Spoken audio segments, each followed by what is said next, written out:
Hola, bienvenidos a Lémelo. Soy Nayan González Norvind y estoy increíblemente feliz de recibir a nuestra grandiosa escritora mexicana Ángeles Mastretta hoy en el programa con nosotros. Muchísimas gracias por estar aquí. Querida, muchas gracias a ustedes por invitarme a mi casa. Yo estudié en la Facultad de Ciencias Políticas en la UNAM y fui infinitamente feliz y le agradezco para siempre a la UNAM de qué manera me cambió la mirada, las emociones, la idea del mundo. Entonces, yo hasta el nombre me emociona y estoy feliz de estar aquí por eso. Es un honor, es un honor. Ángeles, empezaste siendo periodista, ¿no es cierto? Claro, da fe un conocido nuestro de que trabajé muchos años en Ovaciones. Lo que pasa es que era yo una niña metiche y mi papá se murió. Mi papá se murió como a los 3 meses de que yo me cambié a la UNAM. Y bueno, yo creo que fue, a pesar de que se había afligido mucho porque la UNAM era muy peligrosa, ya no tuve que pagar más que 200 pesos al año en lugar de 400 al mes. Y la vida se me volvió mucho más fácil.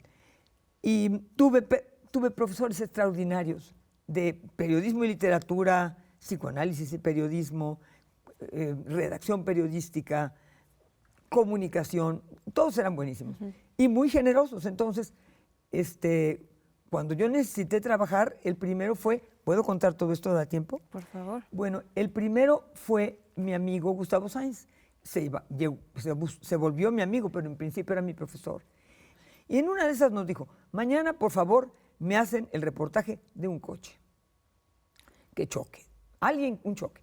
Entonces yo inventé un choque espectacular. Como no había Twitter, no había nada, había un noticiero en las noches. Yo inventé un choque tremendo en donde un camión derrapó en la carretera Toluca y cayó sobre un pastor y unos borregos. Y claro que Gustavo Sáenz se dio cuenta de que no había yo de un día para otro ya había yo hecho toda esa investigación. Sí, sí. Entonces, cuando se acabó la clase, dio los trabajos y dijo, pero Ángeles Mastretta que se quede. Yo dije, ya se dio cuenta. Y en efecto, ya se había dado cuenta porque entre gitanos nos leemos las manos y él vio que ahí yo estaba inventando. Y me dijo, eso está bien, pero lo inventaste, ¿verdad? Ahí le dije, sí, profesor, porque lo que pasa es que fíjese usted que mi papá se murió hace 2 meses y tengo que trabajar en lo que se va pudiendo. Y entonces no me daba tiempo. O sea, que desde el principio de tu carrera periodística ya estaba la falsedad de la literatura, exactamente. Y entonces me dijo, oye, ¿por qué no te cambias a estudiar letras? Y le dije, no, ya no me puedo cambiar más. Ya me cambié de formación familiar a letras en la UAP, a sociología en la Ibero, a ciencias de la comunicación en la Nación. Yo de aquí ya no me puedo mover. Esta tiene que ser mi vida. Y entonces me dijo, ¿no quieres trabajar conmigo? Yo te doy trabajo. Estoy haciendo una revista que se llama 7 de la CEP. Entonces, si tú vienes a trabajar conmigo, yo te doy trabajo, porque escribes bien. Y me fui a trabajar con él. Y entonces, así es que empezaste a escribir, pero la lectura en sí, ¿cuándo empezó para ti? ¿De niña, de adolescente o...? Empezó como una cosa natural, de ninguna manera como un deber. Entonces yo no te puedo decir que qué barbaridad, estaba yo preocupadísima por mi futuro. Ahora cuando dedico libros, de pronto hay mamás que me llevan una niña de 8 años o de 10 que me dicen, mi hija quiere ser escritora. Yo le digo, mi hijita, todavía no estás en edad de saber que quieres ser escritora, pero puedes escribir, escribe lo que quieres, escribe lo que te pasa cada día. Yo no te puedo decir cómo ser escritora porque no sé. No sé cómo ser escritora, pero quizás yo lo que digo es que leyendo. Si tú quieres aprender a escribir, tienes que aprender a leer, a imaginar y a oír. Para mí oír fue importantísimo. Y mi papá escribía un artículo para un periódico en Puebla todas las semanas. Y yo desde chica me encantaba estar sentada en el suelo y oyendo las teclas. Y me daba una sensación de paz. Pero eso lo sé ahorita, en ese momento no. Y a mí nunca se me ocurrió que yo quería ser escritora. Pero sí escribía yo cosas. De repente escribía yo un poema para mi prima que decía cosas como, con 2 raspones en la rodilla y 2 moretones en la espinilla, representaba Mayu, mi prima, la viva estampa de una gran pilla. Y escribía yo semejante burrada a los 3 años, a los 9 años. Luego ya no escribí, vaya, no se me ocurrió que nadie creía que podía ser escritor. Ser escritor no era glamoroso, no era importante, nadie te iba a publicar. Los escritores publicaban 1000 libros, no vivían de eso. O sea, 1000 ejemplares, no vivían de eso. Pero se convierte uno en escritor a través de la lectura. Sí, también a través de la lectura. O sea, porque también dices, ¿y qué padre historia contó? Yo quiero contar también una historia que yo me sé. ¿Te gusta, la ¿te verdad, gusta la descubrir verdad, autores lo que nuevos? más leo es poesía. Yo también. Es lo que más me gusta. Es lo que más leo es Pero poesía. no nos trajiste poesía hoy. Bueno, es prosa que pueden Que ser puede ser muy poética, ¿no? Sí, bueno, Sí. tú que hablas francés te darás cuenta de por qué en uno, como ninguna de las dos habla ruso, vamos a tener que pactar con la traducción al castellano del libro que traigamos. Y vamos a empezar yo no hablo por el inglés, ruso, pero ¿por de cuál hecho. quieres empezar? Por el ruso. Y vamos a ir no en orden cronológico, sino al revés. Ajá. Del más reciente El más reciente, que al además más antiguo. sí, todavía es el más reciente, pero de todas maneras es el 19. ¿Eh? Y Ana Karenina es un libro que me deslumbró y al mismo tiempo me horrorizó. Porque es una historia muy triste, que empieza siendo jubilosa y loca. Entonces, pero termina en un tragedión. Pero porque no, ya le estás vendiendo trama a la gente, ya le vendió trama. Eso no Ya es lo mi deberían culpa. de saber. Ya vendió trama. Pero bueno, como ya vendiste trama, entonces puedo hablar de eso. Pero, ¿quieres leer el principio? ¿Por qué no lo leemos y luego Lee el ya hablamos principio, para lee que la gente lee un sepa pedazo de del lo que estamos principio hablando? para que yo derive de ahí cosas.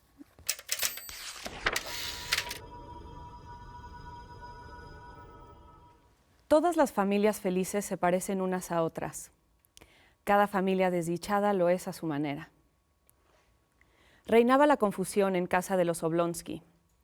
La esposa se había enterado de las relaciones de su marido con la institutriz francesa que tuvo y le comunicó a aquel que no podían seguir viviendo juntos. Esa situación duraba ya 3 días, atormentando tanto a los esposos como a los demás miembros de la familia y a la servidumbre. Todos se daban cuenta de que no había razón para convivir y que gente que se encuentra por casualidad en cualquier posada tiene más en común entre sí. La esposa no salía de sus habitaciones. Hacía 3 días que el marido no paraba en casa. Los niños corrían de un lado para otro como extraviados. La institutriz inglesa había reñido con el ama de llaves y había escrito a una amiga rogándole que le buscase otra colocación. La víspera, el cocinero había abandonado la casa a la hora de comer. La pincha y el cocinero habían pedido la cuenta.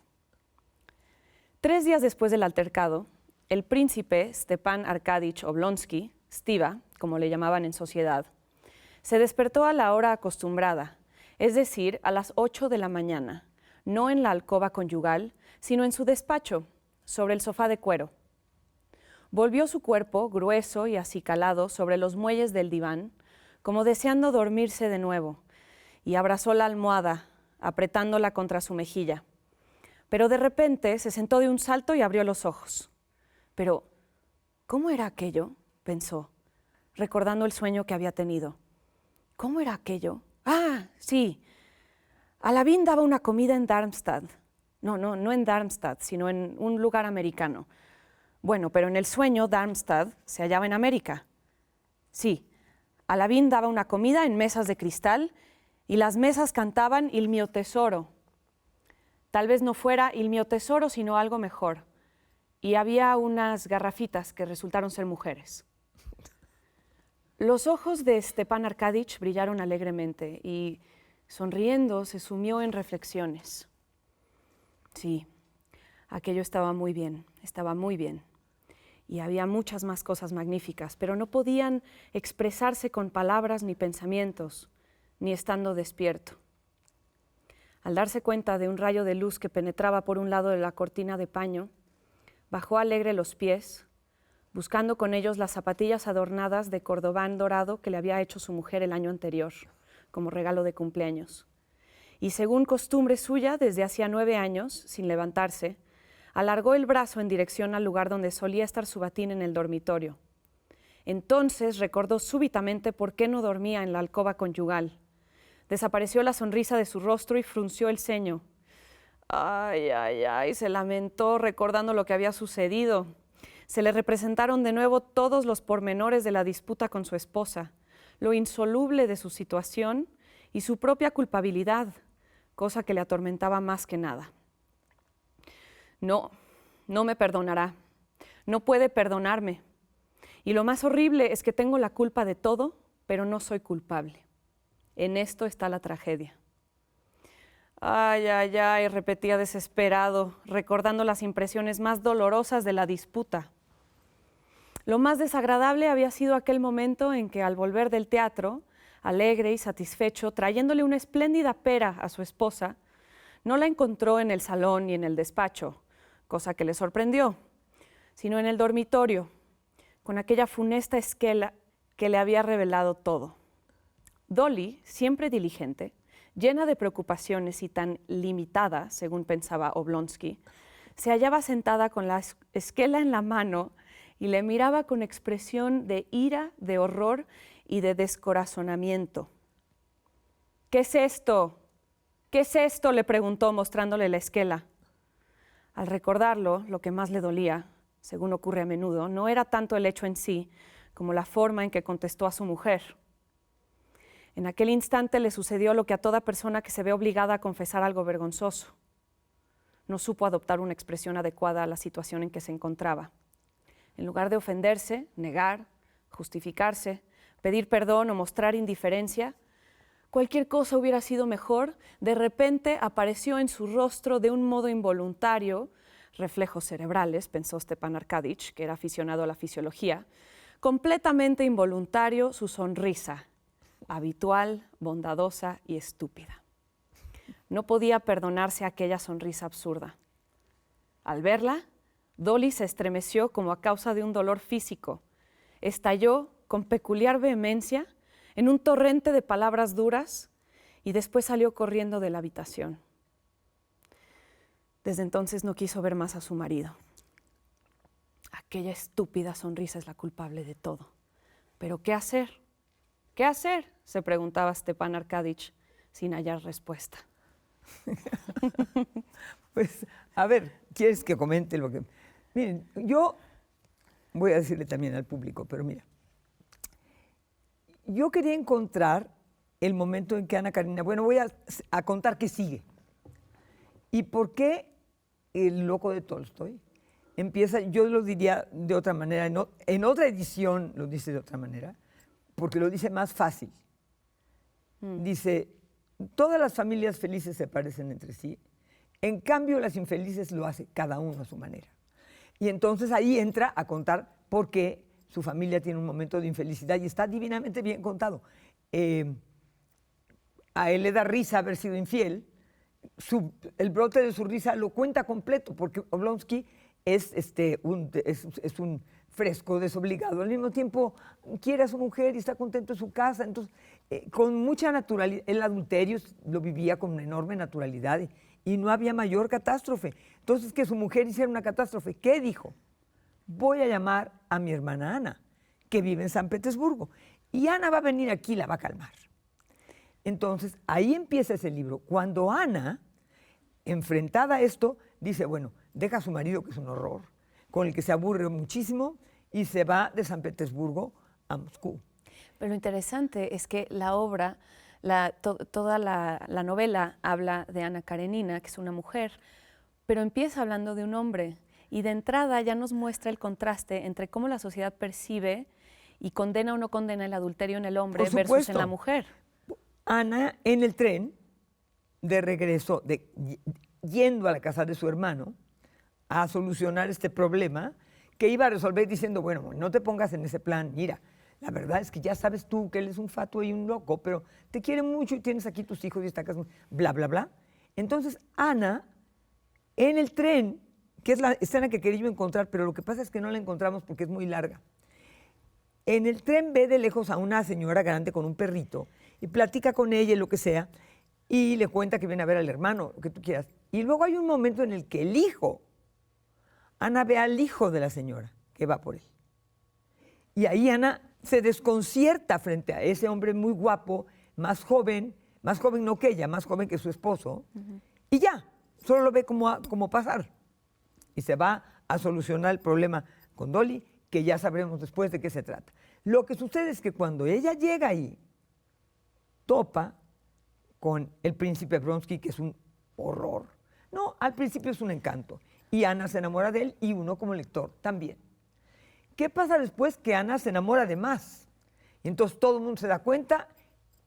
Yo quiero saber por qué escogiste este fragmento en particular.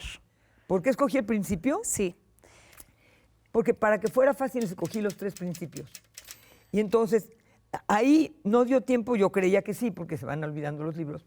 Yo creía que toda la descripción de Oblonsky en su cama me la salté en mi cabeza. Y creí que muy rápido había dicho que venga Ana y muy rápido habíamos llegado a la escena en que Ana se ¿Qué encuentra es lo que con te hubiera Blonsky. gustado contar? ¿Qué es lo que me hubiera gustado contar? Cómo él mira a Ana por primera vez. Entonces, ahí hubiera querido llegar, pero la verdad es que yo creo que Oblonsky es un súper personaje porque es el hermano de Ana. Sí. Y juega un papel largo. También él ve y entiende lo que le pasó a Ana. No lo entiende el marido ni la sociedad. Ana se enamora del príncipe Bronsky y establece con él un romance. ¿Y quieren que cuente yo más? No, yo creo que lo vamos a dejar ahí para que sepan que se trata de una mujer que quiere tener una relación con alguien fuera de su matrimonio, que le encanta, y cómo lo va a resolver. Lo resuelve mal, eso lo vamos a decir después. Porque ahorita nos vamos a ir a un corte, una buena parte Ángeles. de las mujeres hacía eso, ya no sé si lo hace. Bueno, estas mujeres, todas las mujeres que elegiste en estos libros, tienen ese impulso de libertad, ¿no? De seguir el dictamen de su propia voluntad. Un impulso de libertad y solamente una resuelve ese impulso con libertad.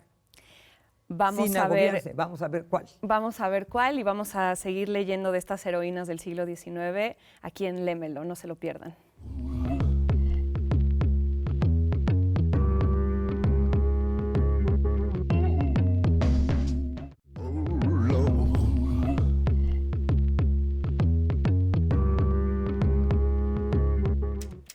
Estamos de vuelta en Lémelo con nuestro tesoro nacional Ángeles Mastretta. ¡Qué bárbara! Ya deja No, de decir no es esas hipérbole, barbaridades. es súper acertado. La mujer juega un papel central en todos los libros que nos trajiste para compartir hoy. También en tus propias novelas, en lo que tú escribes, y ya hablaremos de eso. Pero ahora acabamos de leer de Ana Karenina, de León Tolstoy. Vamos a irnos más atrás en el tiempo, a mediados del siglo XIX, con Gustave Flaubert, que escribe Madame Bovary, esta obra tan polémica que generó... En su época. Para su época, que incluso generó un juicio por inmoralidad.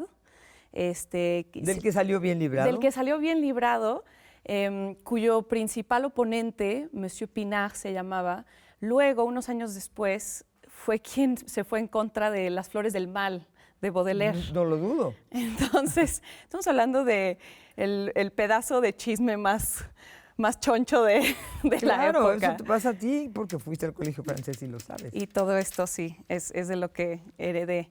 Oye, pero te quiero decir una cosa Dime. a propósito de Madame Bovary y a propósito de la parte que elegí, que creo que elegí mal. Pero bueno, no importa. Quiero contar un poco lo que pasa. Lo dudo. Es que les voy a decir lo que pasa con... me da pena no haber escogido 3 libros en español. Puedo volver a regresar y hablar Siempre de 3 serás la libros más en invitada. español, encantada de la vida. Estos 3 libros me marcaron a mí por muchas razones. Madame Bovary por el modo en que está contada, también por la historia que cuenta, sin duda. Pero qué escritores, qué manera de contar, qué manera de describir las nimiedades, o sea, qué ejemplo de cómo puede pesar el gorro de un muchacho en lo que va a ser toda su personalidad. Entonces, lo que vas a leer ahora, y es una cosa por eso rara, no está Madame Bovary ahí. Lo que está, en realidad, es la descripción del gorro del muchacho que luego se va a casar con Madame Bovary. Pero creo que es súper simbólico y Y creo que eso, por eso indirectamente sí nos sirve para hablar del libro en general.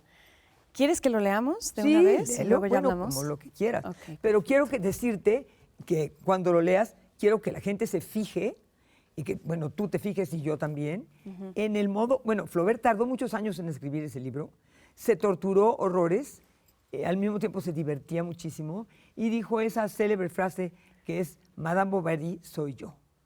Y con eso lo que quiso decir, ¿quién es esa mujer? ¿Dónde queda? ¿Y por qué? ¿Y cómo era? Todo esto que ahora nos pasa. Entonces, él dijo, tú dilo en francés, Madame Bovary soy yo. Madame Bovary, c'est moi. C'est moi. Entonces, pero eso les contestó, porque, ¿y quién es esta vieja? Comentó, soy yo. ¿Y qué pasaba? Que él sentía que vivía en un lugar opresivo y que la historia de esa mujer era la historia de qué manera el pueblito podía ser un infierno, agobiar la vida de una persona. Y más de una mujer. Y más de una mujer. Entonces, y de un hombre, porque el pobre de Charles Bovary es un infeliz. Es un pobre infeliz y eso te lo hace saber, porque Charles Bovary ni siquiera es como el marido de Ana Karenina que hace un escándalo. Charles Bovary no sabe qué hacer, está totalmente pasmado frente a la urgencia de absoluto que tiene Emma. Emma Bovary, ¿qué quiere? Quiere todo. Y por eso... Por eso se acuñó el término bovarismo para hablar de la insatisfacción crónica. Exactamente, ella quiere todo. Todo, que un novio, que otro novio, que un dulce, que otro dulce. Todo quiere irse de viaje, tiene ganas de absoluto. Por eso se inventó exactamente el bovarismo. No se inventó, alguien lo dijo en algún momento. Dijo, es que el bovarismo es una urgencia y yo me siento muy identificada con eso, con esta necesidad y seguramente tú y muchos de quienes... lean o no, Madame Bovary lo saben, es esta necesidad de que te pase todo, se agudiza por desgracia con la edad, lo cual es dramático. De repente estás muy contenta diciendo, ¿cuántas cosas he hecho y cuántas cosas me han pasado? Y de repente dices, y todas las que ya no me pasaron. Entonces, Emma Bovary quiere que le pasen todas de una vez y por eso se meten tantos líos. Y vamos a conocer a Emma Bovary a través de este primer retrato de Charles, su esposo, que si bien es un narrador omnisciente, nos dice mucho de lo que va a venir. Sí.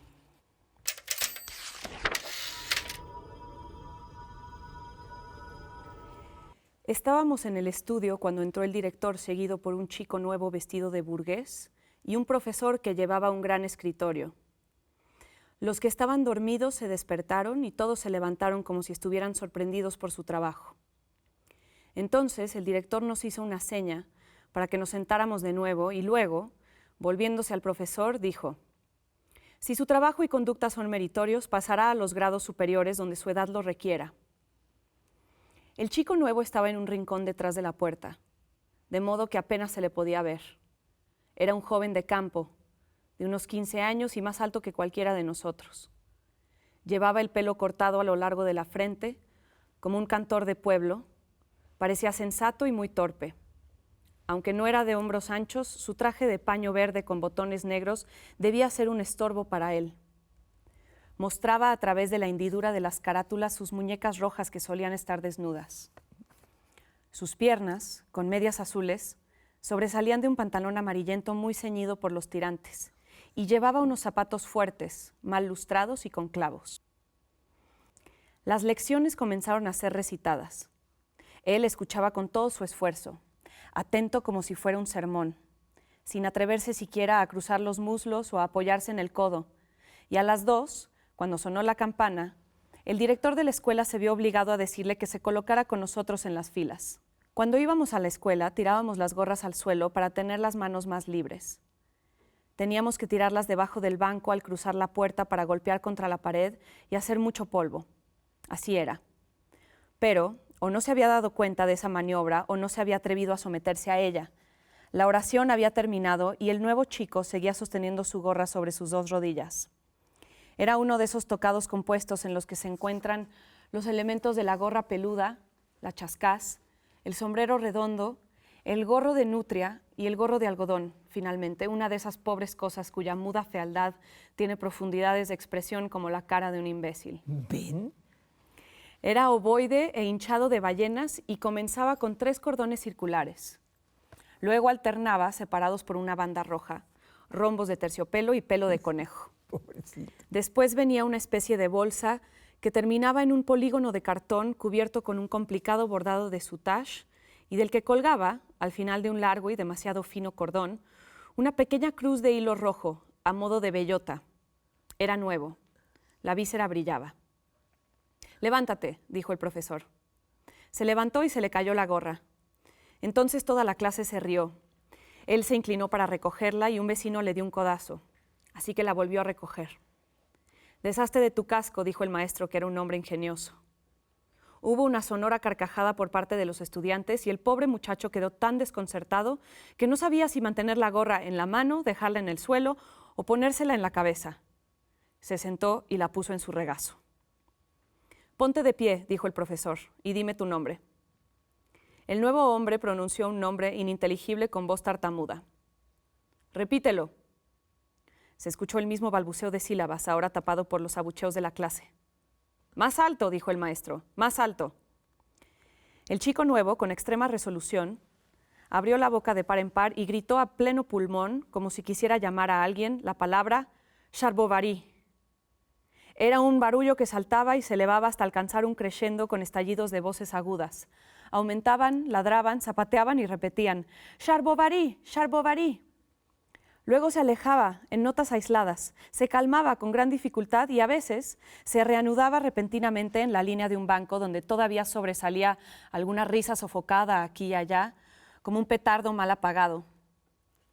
Sin embargo, bajo la lluvia de bolígrafos, el orden volvió poco a poco a la clase y el profesor, después de haber conseguido captar el nombre de Charles Bovary, de haberlo hecho dictar, deletrear y releer, ordenó inmediatamente al pobre diablo que fuera a sentarse en el perezoso banco al pie del púlpito y él empezó a moverse, pero antes de salir dudó.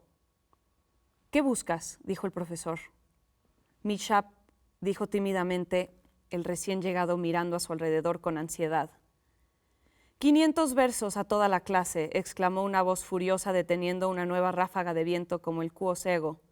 Entonces continuó mientras se secaba la frente con el pañuelo que acababa de sacar de su sombrero. «Cállense.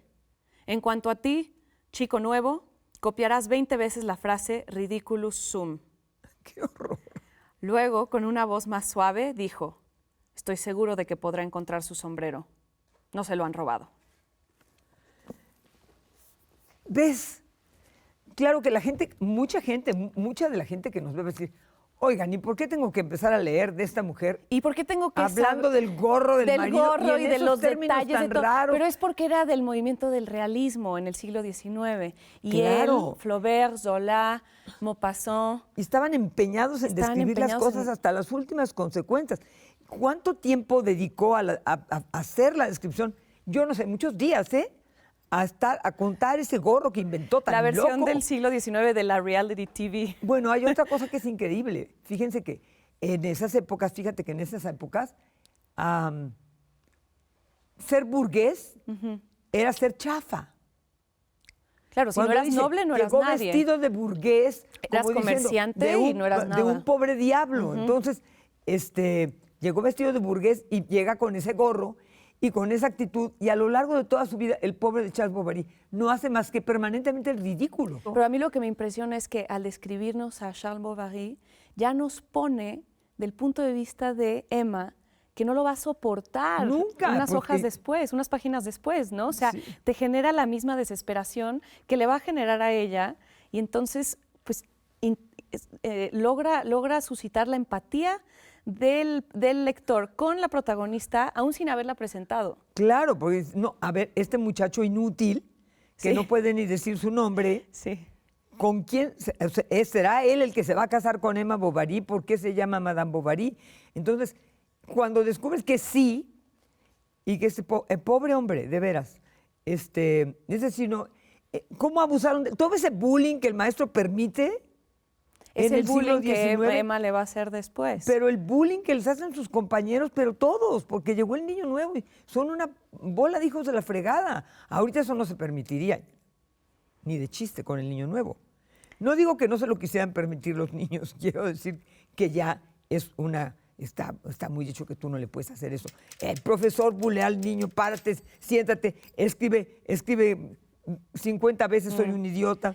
Eso no pasaba, o eso Sí. pasaba en tu colegio. No, para Bueno, nada. porque no. es que Afortunadamente ya quedamos no. que mis nietos Pero- van a tu colegio y que yo estoy muy nerviosa porque apenas tienen 6 años. Entonces, quiero que queden tan bien formados como tú. Bueno, no sé, terminamos de platicar y a ver si sigues pensando lo mismo, pero vamos a ir a un corte. Muchas gracias por estar aquí con nosotros en Lémelo, Ángeles. Es un placer, no se pierdan de la siguiente lectura. Regresamos en unos momentos para seguir disfrutando de la presencia de Ángeles Mastretta aquí en Lémelo.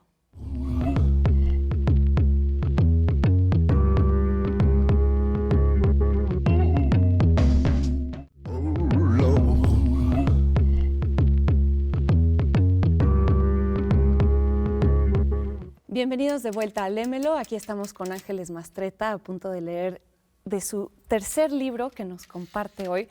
Es un clásico de la literatura que nos encanta a todos. Creo que es uno de esos libros que hacen que cada quien se sienta súper posesivo al respecto, sobre todo de la heroína principal, Elizabeth Bennet, Orgullo y Prejuicio, de Jane Austen. Vamos a empezar con la lectura, ¿te parece? Sí, y perfecto. luego ya Sí. platicamos. Y así como con los otros libros, es el mero principio.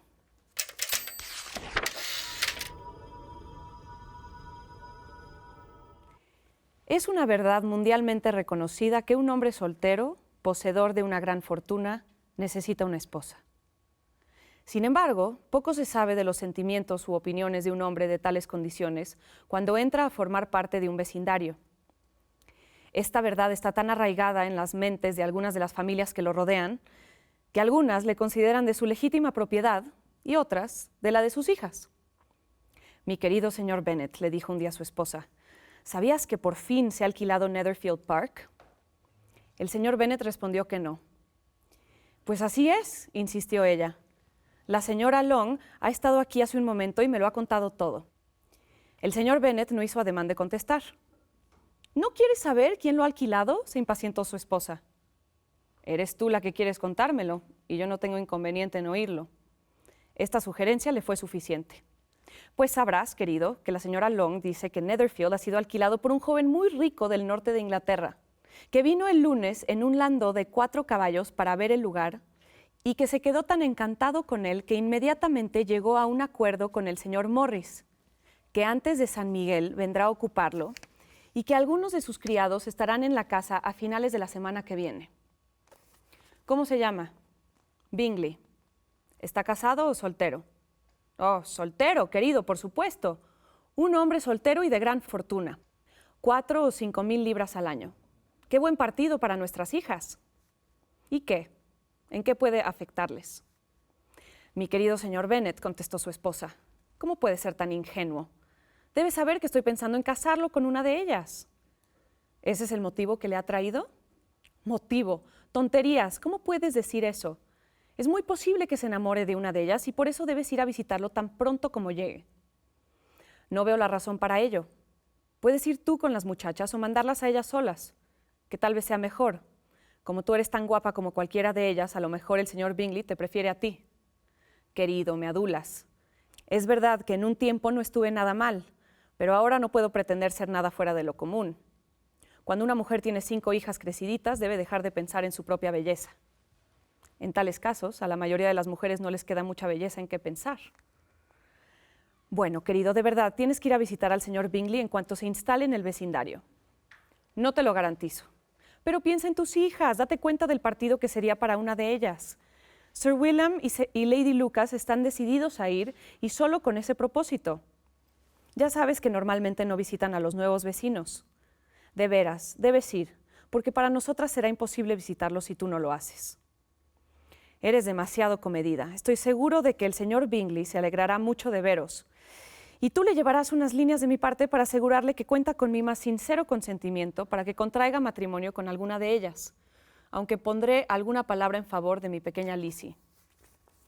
Me niego a que hagas tal cosa. Lizzie no es en nada mejor que las otras. No es ni la mitad de guapa que Jane, ni la mitad de alegre que Lydia. Pero tú siempre la prefieres a ella. Ninguna de las 3 es muy recomendable, le respondió. Son tan tontas e ignorantes como las demás muchachas. Pero Lizzie tiene algo más de agudeza que sus hermanas. Señor Bennet, ¿cómo puede hablar así de sus hijas? Te encanta disgustarme. No tienes compasión de mis pobres nervios. Te equivocas, querida. Les tengo mucho respeto a tus nervios. Son viejos amigos míos. Hace por lo menos 20 años que te oigo mencionarlos con mucha consideración. No sabes cuánto sufro.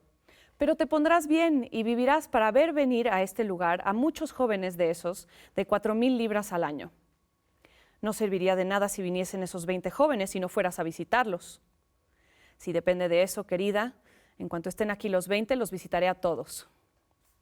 El señor Bennet era una mezcla tan rara entre ocurrente, sarcástico, reservado y caprichoso que la experiencia de 23 años no había sido suficiente para que su esposa entendiese su carácter. Sin embargo, el de ella era menos difícil.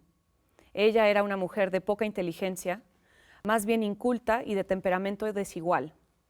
Su meta en la vida era casar a sus hijas.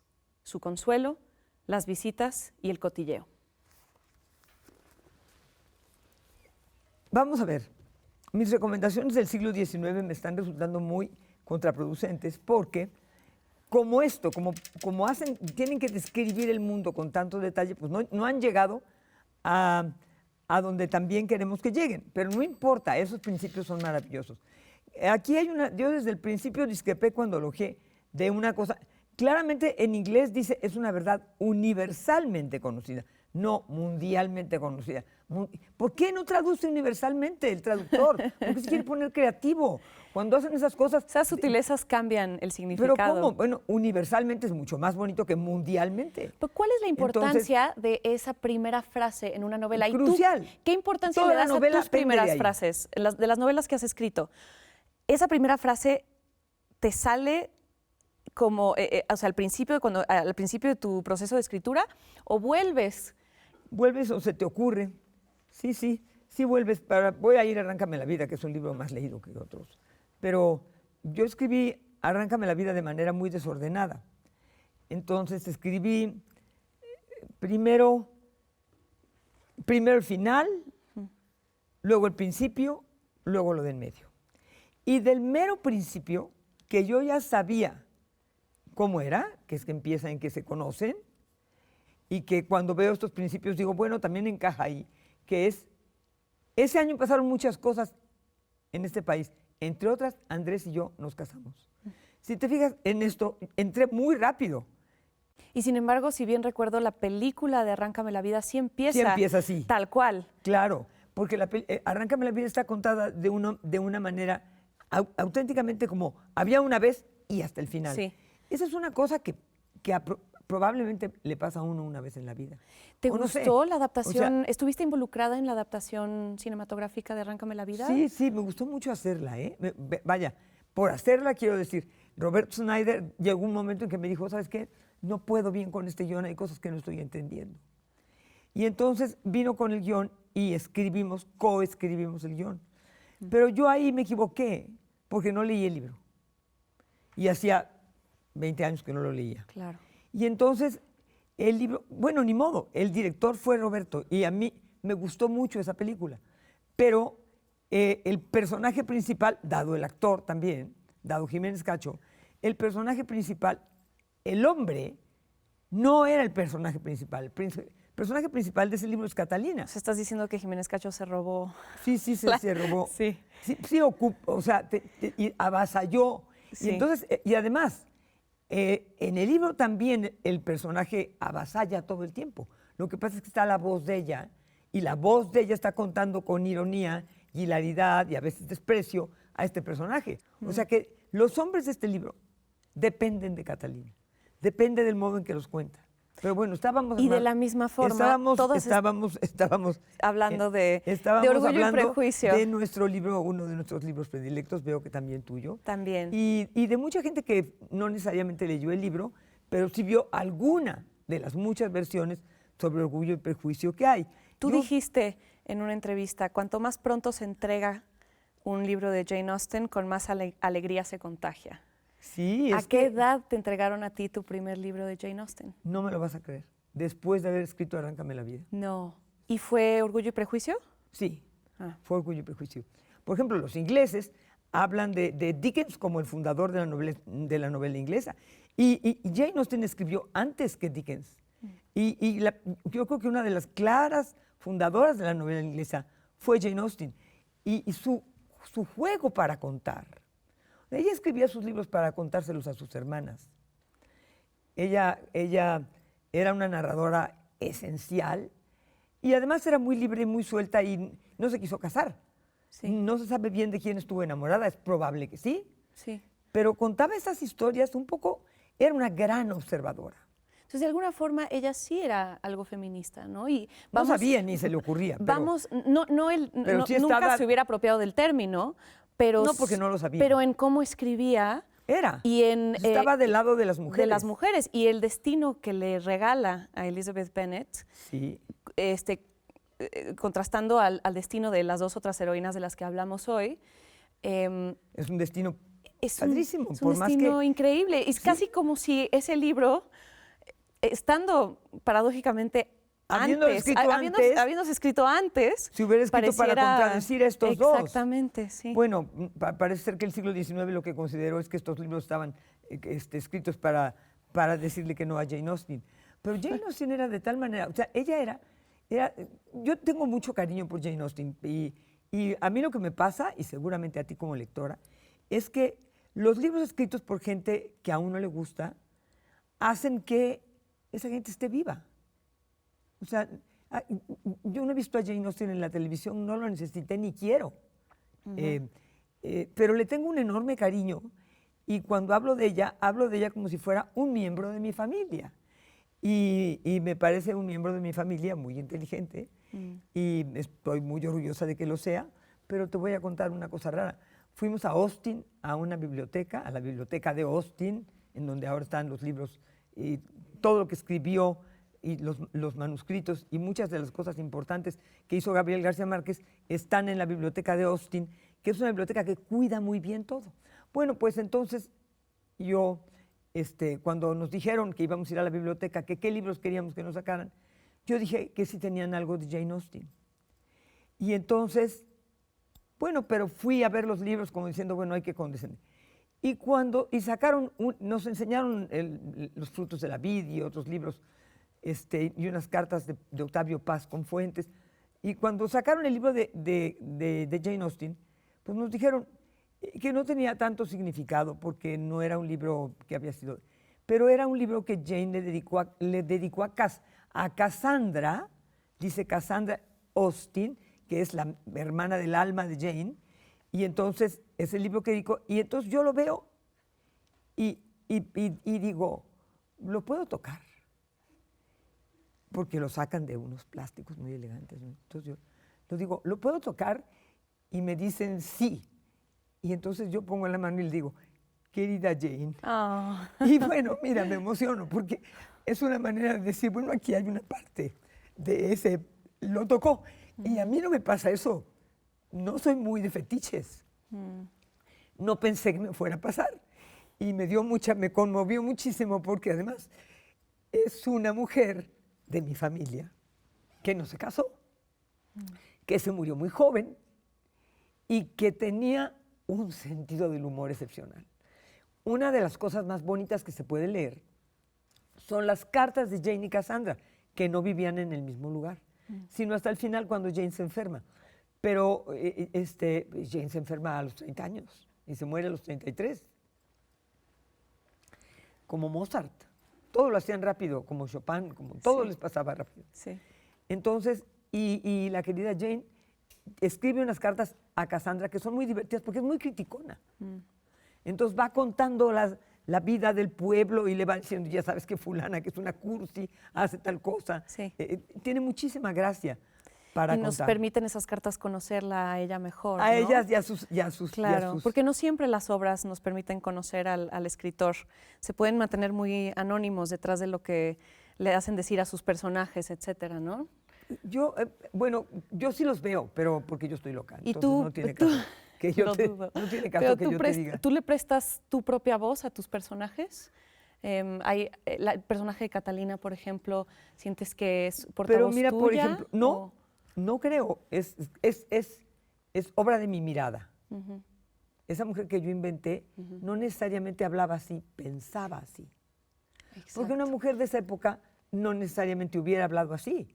Y no es como cuando la gente me veía a mí llegar a un lugar a presentar el libro y me decían, ¡ay, qué joven es! O sea, como si yo hubiera sido el personaje. Sí. O sea, creían que iba a llegar allí una viejitita que además, ya de todas maneras, en ese momento, en los 80s, la mujer de los 30 hubiera sido muy viejita. Pero bueno, ¡ay, qué joven es! Y luego, ¿y por qué no habla con leperadas? ¿Por qué no habla como...? Pues no, porque así no hablo yo. Esa voz narrativa la inventé. ¿Le puedo dar voz yo? A ver, qué emoción, qué homenaje. Una emoción para mí. Yo soy la que está nerviosa, Ángeles. A ver, ahí va.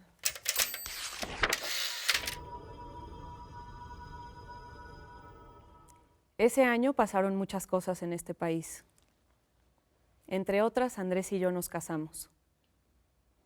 Lo conocí en un café de Los Portales. ¿En qué otra parte iba a ser si en Puebla todo pasaba en Los Portales? Desde los noviazgos hasta los asesinatos, como si no hubiera otro lugar. Entonces, él tenía más de 30 años y yo menos de 15. Estaba con mis hermanas y sus novios cuando lo vimos acercarse. Dijo su nombre y se sentó a conversar entre nosotros.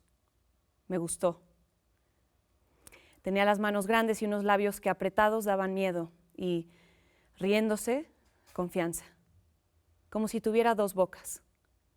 El pelo, después de un rato de hablar, se le alborotaba y le caía sobre la frente con la misma insistencia con que él lo empujaba hacia atrás en un hábito de toda la vida. No era lo que se dice un hombre guapo. Tenía los ojos demasiado chicos y la nariz demasiado grande. Pero yo nunca había visto unos ojos tan vivos y no conocía a nadie con su expresión de certidumbre. De repente me puso una mano en el hombro y preguntó, ¿verdad que son unos pendejos? Miré alrededor sin saber qué decir. ¿Quiénes?, pregunté. Usted diga que sí, que en la cara se le nota que está de acuerdo, pidió riéndose. Dije que sí y volví a preguntar quiénes. Entonces él, que tenía los ojos verdes, dijo cerrando uno, los poblanos, chula. ¿Quiénes si no? Claro que estaba yo de acuerdo. Para mí los poblanos eran esos que caminaban y vivían como si tuvieran la ciudad escriturada a su nombre desde hacía siglos. No nosotras, las hijas de un campesino que dejó de ordeñar vacas porque aprendió a hacer quesos. No él, Andrés Asensio, convertido en general gracias a todas las casualidades y todas las astucias, menos la de haber heredado un apellido con escudo. Quiso acompañarnos hasta la casa y desde ese día empezó a visitarla con frecuencia, a dilapidar sus coqueterías conmigo y con toda la familia, incluyendo a mis papás, que estaban tan divertidos y halagados como yo. Andrés les contaba historias en las que siempre resultaba triunfante. No hubo batalla que él no ganara, ni muerto que no matara por haber traicionado a la revolución o al jefe máximo o a quien se ofreciera. Se nos metió de golpe a todos. Hasta mis hermanas mayores, Teresa, que empezó calificándolo de viejo concupiscente, y Bárbara, que le tenía un miedo atroz, acabaron divirtiéndose con él casi tanto como Pía, la más chica. A mis hermanos los compró para siempre, llevándolos a dar una vuelta en su coche. A veces traía flores para mí y chicles americanos para ellos. Las flores nunca me emocionaron, pero me sentía importante arreglándolas mientras él fumaba un puro y conversaba con mi padre sobre la laboriosidad campesina o los principales jefes de la revolución y los favores que cada uno le pedía. Después me sentaba a oírlos y a dar opiniones con toda la contundencia que me facilitaban la cercanía de mi padre y mi absoluta ignorancia. Cuando se iba, yo lo acompañaba a la puerta y me dejaba besar un segundo, como si alguien nos espiara. Luego salía corriendo tras mis hermanos. Nos empezaron a llegar rumores. Andrés Asensio tenía muchas mujeres, una en Zacatlán y otra en Cholula, una en el barrio de La Luz y otras en México. Engañaba a las jovencitas. Era un criminal. Estaba loco. Nos íbamos a arrepentir. Pues mira, yo noté en tu lectura que el libro te fue ganando. Porque esta lectura, yo puedo hablar de este libro, como del libro de alguien más, porque lo escribí hace 35 años. Entonces ya pasó mucho tiempo. Ahora lo leí para que sea un audiolibro. Y es una cosa ridícula, me fui sorprendiendo. Yo solita decía, ¿cómo? Pero esta mujer, qué loca, pero qué bárbara. ¿A qué hora se me ocurrió esto? Porque además, en la película, pues las amigas no existen. Les pesó más la historia política. Yo creo que la historia política no interesa. Es un pretexto en el libro. Importan más ellas y lo que sienten y lo que piensan y qué les pasa. Íntimas. Y cómo ella crece y se empodera. Palabra muy de moda, que no estaba de moda cuando yo escribí el libro, pero la empoderé de cualquier modo. Ajá. Entonces, eso es lo que hice. Pero yo creo que esta Catalina es despreocupada desde el principio. Desde el mero principio. Pues lo dice la última frase Yo que creo leí, que Catalina que se iba a arrepentir, pero y iba nos a hacerlo de arrepentimos, pero todos años modos. después, ¿no? Mejor pedir perdón Igual que pedir, dice, sí, exacto. ¿no? Que y pedir ella permiso. empieza diciendo, ese año pasaron muchas cosas. Entre otras, Andrés y yo nos casamos. Se daba cuenta de que no era tan importante. Claro. Sí. Entonces, bueno, ya elogiamos Es una Arráncame la vida. preciosura. Muchas gracias por Es un dejarme libro- leértelo. Es un libro divertido. Yo me divertí mucho haciéndolo y lo escribí en una época en que era muy chica. Por eso es que me sorprendí ahora que lo estaba yo leyendo. Y yo decía, santo cielo, parece que lo hubiera yo leído. Como dice mi hermana, oye, ¿y a qué horas aprendiste tanto de los hombres? Porque claro, yo tenía 32 años y estaba embarazada. Entonces, pues yo no sé de dónde saqué todo. Pero había unas cosas tan divertidas. Pero lo estoy contando como que cuando lo leí hace 2 meses, me reía mucho con historias que la Bibi es una amiga suya que es novia de un coronel. Todas esas historias me había borrado. Sí. Bueno, ok, no importa. ¿Sí? No, vamos a ir a tus recomendaciones. ¿Tienes otros libros, otros autores? 3, algunos que digas, no me puedo ir de aquí sin recomendárselos al público de Lémelo. Leí con mucho entusiasmo y a veces tristeza el libro que se llama La cabeza de mi padre, de Almadelia Murillo. Y yo creo que es un libro que hay que leer y que es una enseñanza y está muy bien escrito. Ese es un libro de ahora mismo. Y luego te contaba que acabo de estar leyendo unas cosas de Rulfo, que yo por supuesto que puedo recomendar a Pedro Páramo, pero pues ya está muy, muy visto. Y entonces podemos leer, yo sin duda leería a Elena Poniatowska, sin duda, cualquier cosa. ¿Cualquiera? Sí, todo lo que hace es fantástico. No sé si último, penúltimo libro, pero hay que leer Leonora. ¿Una tercera? El tercer libro que te voy a contar es un libro que está mal que yo recomiende porque es de mi cónyuge que se llama La Guerra de Galio y que es un libro interesantísimo y fantástico que sucede en los años 70 y 80. Entonces yo creo que es un libro que vale muchísimo la pena leer y que a la gente joven le va a encantar. Es un libro padre. Entonces, ¿por qué no lo voy a recomendar, verdad? Pues sí, claro que sí, si a ti te gustó, eso es lo que queremos saber. Ángeles, muchísimas gracias por estar aquí. Estoy segura que así como a ti te generó esa emoción tocar el libro de Jane Austen, hay muchas personas a quienes les generaría la misma emoción agarrar un libro tuyo, estar en contacto contigo. Muchísima gente a la que has afectado a través de tu literatura. Para mí es un honor haberte podido entrevistar y platicar de tus lecturas favoritas. Para mí, muchísimas doble gracias. honor quererte, mi cielo. Gracias. Qué gusto descubrirte. Igualmente. Muchas gracias. Gracias a ustedes por estar aquí con nosotros en Lémelo. No se pierdan de los siguientes episodios por TV UNAM y Canal 22. Soy Nayan González Norvin y esta fue Ángeles Mastreta. Mucho gusto.